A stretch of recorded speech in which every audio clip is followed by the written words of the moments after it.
पाठ 4 मेरा बगीचा। गतिविधि 1 निम्नलिखित प्रश्नों के उत्तर दीजिए। पहला प्रश्न है, पेड़ पौधे एवं जंतुओं में क्या क्या समानता होती है, लिखिए।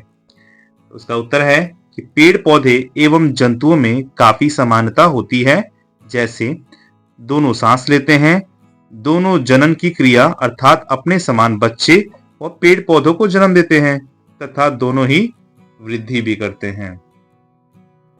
अगला है, पेड़ पौधे लगाना क्यों आवश्यक है, लिखिए। तो पेड़ पौधे लगाना अति आवश्यक है क्योंकि कहीं ना कहीं सृष्टि का अस्तित्व पेड़ पौधों पर ही टिका है। पेड़ पौधों से फल, फूल, लकड़ियां, औषधियां एवं प्राणदायक वायु, ऑक्सीजन की प्राप्ति होती है, इसलिए हमें पेड़ लगाना आवश्यक है। बरगद के वृक्ष का क्या उपयोग है, लिखिए। यह है तीसरा प्रश्न।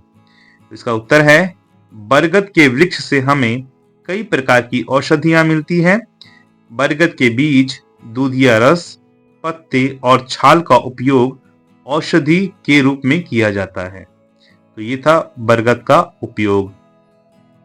अगला है, वैसे पौधों के नाम लिखिए जो तालाब में पाए जाते हैं। तो देखिए, उनके नाम है कमल, जलकुंभी, सिंघाड़ा यानी पानी फल, कुमुदनी, हाइड्रिला और भेंट। ये पौधे हैं जो कि तालाब में पाए जाते हैं। गतिविधि नंबर 2 अपने आसपास नीम और आम के पेड़ का अवलोकन कीजिए। उन पेड़ों के बारे में निम्नलिखित बातें पता कीजिए। क्या कि उनकी पत्ती की लंबाई कितनी है? तो हमने पता किया, तो नीम की लंबाई 3 से 8 सेंटीमीटर के बीच में है, नीम के पत्तों की लंबाई, और आम के पत्तों की लंबाई 15 से 35 सेंटीमीटर के बीच में है। इसके बाद दूसरा प्रश्न है, किस पेड़ का फल खाया जाता है, नीम का या आम का? तो आम के पेड़ का फल खाया जाता है। तीसरा है, किस पेड़ के अवयवों को सामान्यतः औषधि के रूप में उपयोग करते हैं? तो नीम के अवयवों को औषधि के रूप में उपयोग करते हैं। नीम की दातुन करने से दांत और मसूड़े स्वस्थ रहते हैं। नीम के सूखे पत्ते जलाने से मच्छर व कीटाणु मर जाते हैं। नीम के पेड़ का क्या उपयोग है, लिखिए। यह है अगला प्रश्न। तो नीम की छाल का लेप घावों और चर्म रोगों के इलाज में मदद करता है। नीम की पत्तियों को पीने से पेट की जुड़ी कई समस्याएं दूर होती हैं। अगला प्रश्न है, आम के पेड़ का क्या उपयोग है, लिखिए। तो आम के पेड़ से हमें फल, जलावन, इमारती लकड़ी इत्यादि की प्राप्ति होती है। आम के कच्चे फल और पत्तों का उपयोग औषधि के रूप में भी किया जाता है। गतिविधि नंबर 3 मरुस्थलीय पौधों की एक सूची बनाइए। तो देखिए, ये मरुस्थलीय पौधे हैं बबूल, ताड़, नागफनी, एलोवेरा, कैक्टस और खजूर। गतिविधि नंबर 4 किसी जानवर और पेड़ में क्या क्या अंतर होता है, बताइए। तो पौधे अपना भोजन यानी पेड़ अपना भोजन स्वयं बनाते हैं, जबकि जानवर अपना भोजन स्वयं नहीं बना पाते हैं। पौधे प्रकाश संश्लेषण की क्रिया करते हैं, जबकि जानवर ऐसा नहीं करते हैं। पौधों में पाचन तंत्र नहीं होता है, जबकि जानवरों में पाचन तंत्र होता है। यह था जानवर और पेड़ में अंतर। अब है गतिविधि नंबर 5 किन्हीं 2 प्रकार के पौधों का अवलोकन कीजिए। उनमें से किन किन अंगों में आपको क्या क्या अंतर दिखाई दे रहा है, लिखिए। तो हमने 2 पौधों का अवलोकन किया, जिनमें था एक आम और एक केला, इनके पेड़ थे। तो पौधों के अंग, पत्ती कैसी थी? तो पत्तियों की बनावट जो है वो अलग अलग थी और उनका रंग जो था वो समान था। फल, फल कैसे थे? तो अलग अलग प्रकार के थे और रंग था उनका वो भी अलग अलग था, यानी भिन्न था। फूल कैसे थे?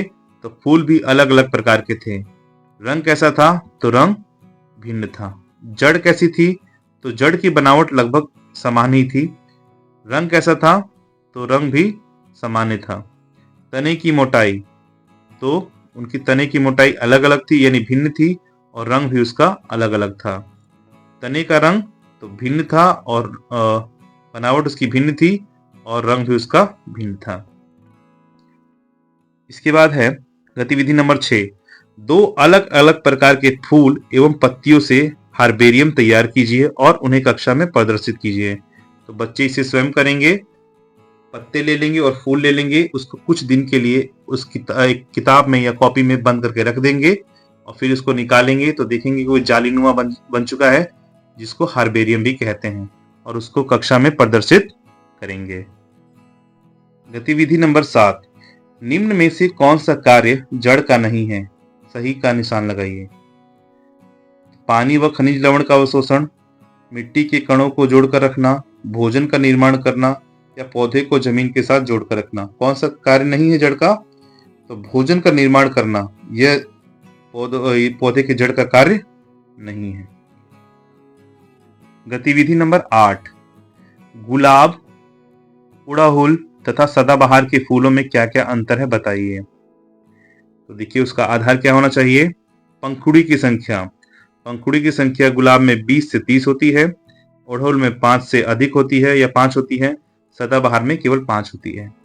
पंखुड़ी का रंग गुलाब में लाल, सफेद, गुलाबी या पीला हो सकता है, वो यह होता ही है। उड़हुल में लाल, पीला और सफेद होता है और सदाबहार में सफेद, गुलाबी और जामुनी होता है। सुगंध, सुगंध गुलाब की मीठी शहद जैसी होती है, उड़हुल में कोई सुगंध नहीं होता, गंधहीन होती है, और सदाबहार भी गंधहीन होता है। आकार, आकार गुलाब का गोलाकार होता है, उड़हुल का घंटी की तरह होता है और सदाबहार का वृत्ताकार होता है। गतिविधि नंबर 9, अगर घास खाने वाले जानवर लुप्त हो जाएं तो क्या होगा? लिखिए। तो अगर घास खाने वाले जानवर लुप्त हो जाएं तो कुछ पौधों की प्रजाति अनियंत्रित हो जाएगी। इससे अन्य प्रजातियों के पौधों के विलुप्त होने का खतरा बढ़ जाएगा।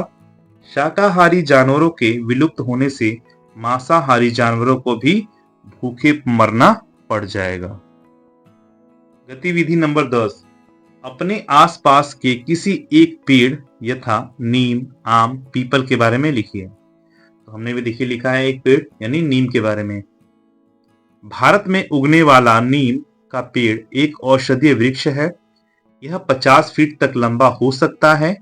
नीम के पेड़ का जीवन काल बहुत लंबा होता है। यह पेड़ बहुत तेजी से वृद्धि करता है। नीम के पेड़ सदाबहार होते हैं। यह हर जगह देखने को मिलते हैं। नीम में छोटे छोटे फूल लगते हैं जो सुगंधित होते हैं। नीम में छोटे छोटे फल भी लगते हैं जिन्हें निबोली कहते हैं। नीम के पेड़ के सभी हिस्सों का उपयोग पारंपरिक रूप से सूजन, संक्रमण, बुखार, त्वचा रोग और दांत रोग के इलाज के रूप में किया जाता है।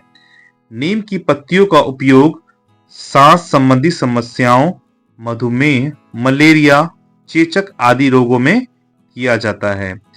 कुल मिलाकर नीम का पेड़ सभी के लिए काफी उपयोगी है। तो यह था नीम की विशेषताएं। तो इसी के साथ ये अध्याय हमारा यहीं पे समाप्त होता है। मिलते हैं अगले अध्याय में।